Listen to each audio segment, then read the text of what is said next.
I want to tell you a story about people. I want to tell you a story about how God has used the people of Congo to change my life and how God has used me and the others who have gone with me to change the lives of the people in Congo. It's a story where hope overcomes fatalism.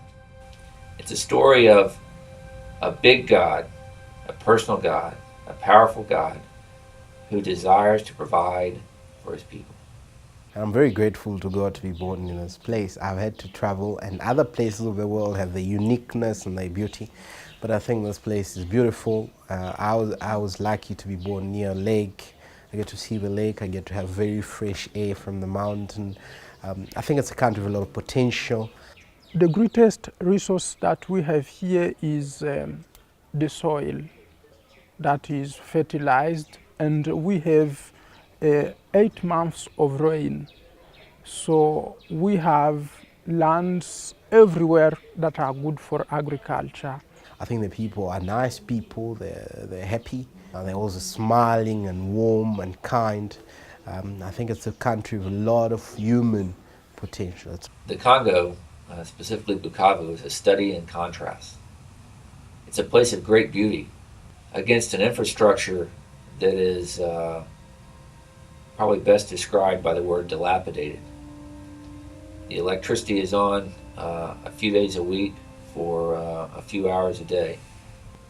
One friend of mine there went for more than 9 months with no electricity. As a Christian, I think we have been blessed by everything.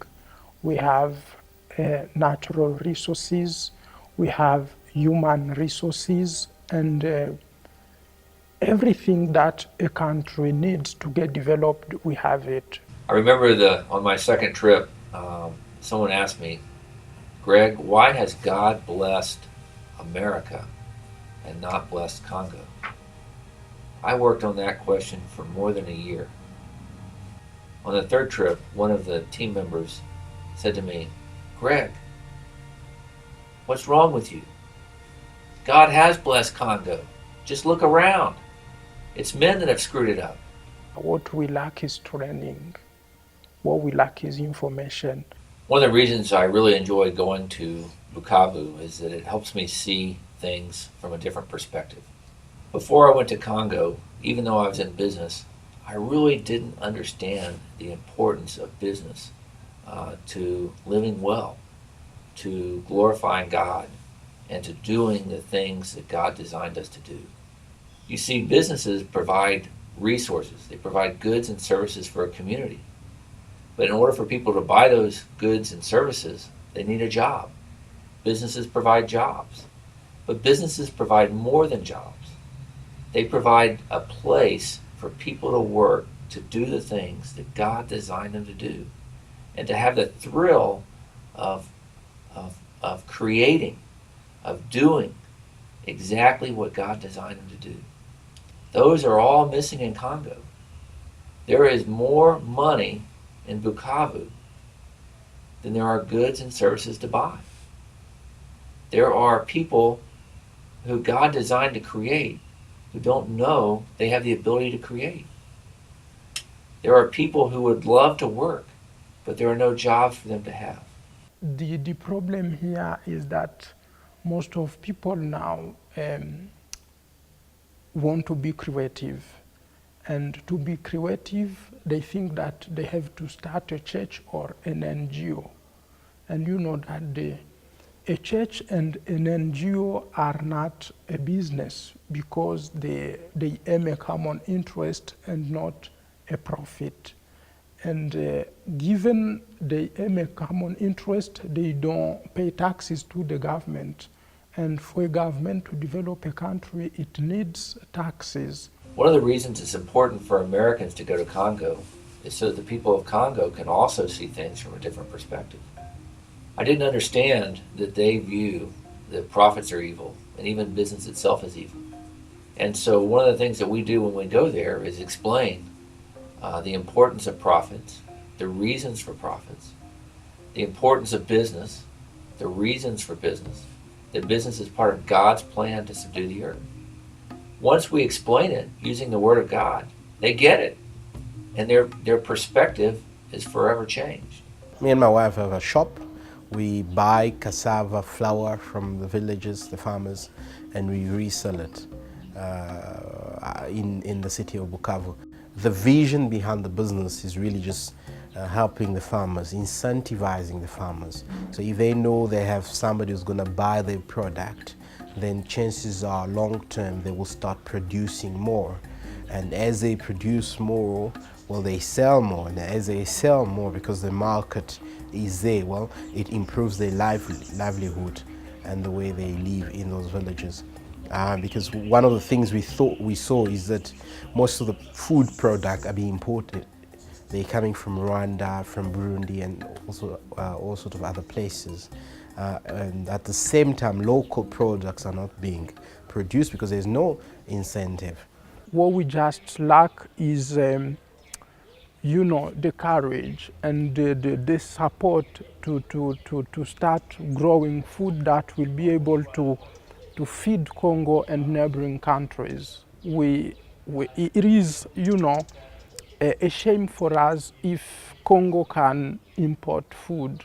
Congo should export food because we have got so many lands that can, feed all Africa. I had one guy, John, who traveled 3 hours on my recent trip to visit me. He came with one purpose in mind. We had trained him on the previous 2 trips. He said, "Greg, I just came here to tell you 2 things. You and your team helped me understand that I could own a business. I didn't just have to look for a job. I could start and own a business." And so I did. I invested $3,000 in 2 motorcycles, and I rent them out to people who drive those motorcycles and use them as taxis each day for $10 a day. And in 18 months, I'll have $10,000. In school, they don't talk much or they don't emphasize creativity. And most of people just think that, what I have to do is to study so that I may go and look for a job. But they don't see themselves as able to create jobs or to give a job to themselves. The second thing that John told me, he said, "Greg, you and your team helped me understand that a Christian could own a business. Before, I didn't think you could be a good Christian and own a business." Before I went to Congo, I never gave much thought to the word hope, or the concept of hope, or the necessity of having hope to live well. In America, hope might be described as the American dream. If someone gets educated and works hard, then he can succeed. In a spiritual sense, when we think of heaven, we have great hope. We think of a time when there will be no more tears, no more pain. That gives us great hope that things will be different.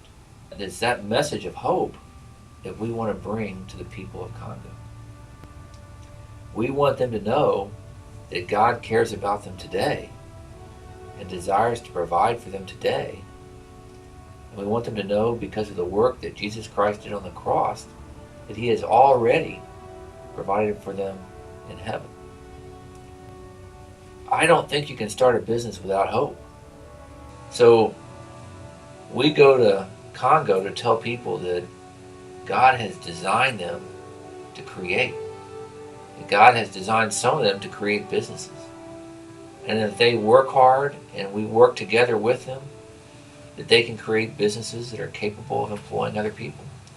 What I think first is that Greg is trying to change the view we Congolese people used to have of Western people, because there is something like imperialism. So they have to bring things and we have to take things. So they are donors, we are beneficiaries. But when Greg came, his main purpose was to try to change that and allow us to start depending on ourselves. So I think he brought a gift other people haven't brought yet, and that gift is just knowledge or training. I think well, we are all gifted in many ways, and so people must not feel like they can't help. I think initially, and I like to say this, we Christian need to pray and ask God for wisdom, ask God to show you and create those opportunities. For those who are business minded, of course they can come and help Greg in terms of teaching. It wouldn't be a bad idea to have 2 or 3 teams per year. There are many reasons to go on a trip with me to Bukavu in the Congo. Some people go because they've had great experiences and they want to share their knowledge and their experience with the people of Congo so that they can live well. Some people go out of a sense of adventure because they've never been there before. It sounds interesting. Some people go because they feel stuck. It's kind of like they are living life in black and white and they're ready to live life in color. And they need an experience like this to jar them out of this black and white world and into a world of living color. And that's what Congo does. I want to add a word of caution. I have many people tell me, I can't go. I say, well, why not? I don't know enough to help them. And I say, you know, you've had experiences just by living in the United States that you can share with them. You have knowledge that you've acquired just by sitting in church that they need to know. And besides all that, you will give them great hope by just showing up.